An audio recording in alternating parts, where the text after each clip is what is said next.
ಇವತ್ತು ಜನವರಿ 15ನೇ ತಾರೀಕು. ಎಲ್ಲರಿಗೂ ಮಕರ ಸಂಕ್ರಾಂತಿ ಹಬ್ಬದ ಹಾರ್ದಿಕ ಶುಭಾಶಯಗಳು. ಬೆಳಗ್ಗೆ ಬೇಗ ಎದ್ದು ಸ್ನಾನ ಮಾಡಿ ಚಳಿಯಲ್ಲಿ ನಾನು ಟೆಂಪಲ್ಗೆ ಹೋಗ್ತಾ ಇದ್ದೀನಿ.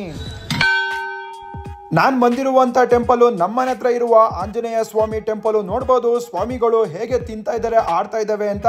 ನನಗಂತೂ ದೇವರ ದರ್ಶನ ಸಖತ್ತಾಗಿ ಆಗಿದೆ. ಇನ್ನೂ ಕೂಡ ಟೆಂಪಲ್ ಕಟ್ತಾ ಇದ್ದಾರೆ. ಮಕರ ಸಂಕ್ರಾಂತಿ ಹಬ್ಬಕ್ಕೆ ಏನಪ್ಪಾ ಸ್ಪೆಷಲ್ ಅಂದ್ರೆ ಎಳ್ಳು ಬೆಲ್ಲ, ಕಬ್ಬು, ಕಡಲೆಕಾಯಿ, ಗೆಣಸು, ಅವರೆಕಾಯಿ, ವಡೆ, ಹಾಗೇನೆ ಸಿಹಿ ಪೊಂಗಲ್ಲು, ಖಾರ ಪೊಂಗಲ್ಲು. ಮೊದಲು ನಾನು ಸ್ಟಾರ್ಟ್ ಮಾಡಿದ್ದು ತಿನ್ನೋದಕ್ಕೆ ಎಳ್ಳು ಬೆಲ್ಲ.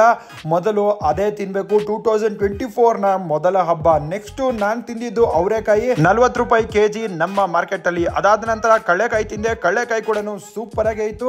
ಬೇಯಿಸ್ಕೊಂಡು ಕೊಟ್ಟಿದ್ರಲ್ಲ, ನೆಕ್ಸ್ಟ್ ಲೆವೆಲ್ ಇರುತ್ತೆ. ಅದಾದ ನಂತರ ಸ್ವೀಟ್ ಪೊಟ್ಯಾಟೊ ತಿಂದೆ, ಕೆಜಿ 30 ರೂಪಾಯಿ.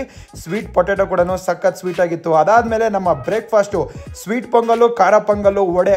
ನಾನು ಮೊದಲು ತಿಂದಿದ್ದು ಏನಪ್ಪಾ ಅಂದರೆ ಖಾರ ಪೊಂಗಲ್. ಜೀವನದಲ್ಲಿ ಒಂದು ಸ್ವಲ್ಪ ಖಾರ ಇರಬೇಕು ಅಂತ ಖಾರ ಪೊಂಗಲಿಂದ ಸ್ಟಾರ್ಟ್ ಮಾಡಿದೆ. ಖಾರ ಪೊಂಗಲ್ಲು ಕೂಡ ಅಲ್ಟಿಮೇಟ್ ಆಗಿತ್ತು.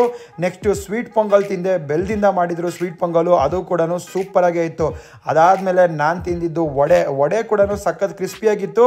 ಬೆಳಗಿನ ಬ್ರೇಕ್ಫಾಸ್ಟು ಈ ರೀತಿ ಇರಬೇಕು ಗುರು ಡೈಲಿ. ಕೊನೆಗೆ ನಾನು ತಿಂದಿದ್ದು ಸ್ವೀಟ್ ಆದ ಕಬ್ಬು. ಮೊದಲು ಸಿಪ್ಪೆ ಸುಳಿದೆ, ಅದಾದ್ಮೇಲೆ ನೋಡಿ ರಸನ ಹಿಂಡಿ ಬಿಸಾಕ್ಬಿಟ್ಟೆ. ಕಬ್ಬು ಸೂಪರ್ ಆಗಿತ್ತು. ಇದು ಮಕರ ಸಂಕ್ರಾಂತಿ ಹಬ್ಬದ ಸ್ಪೆಷಲ್.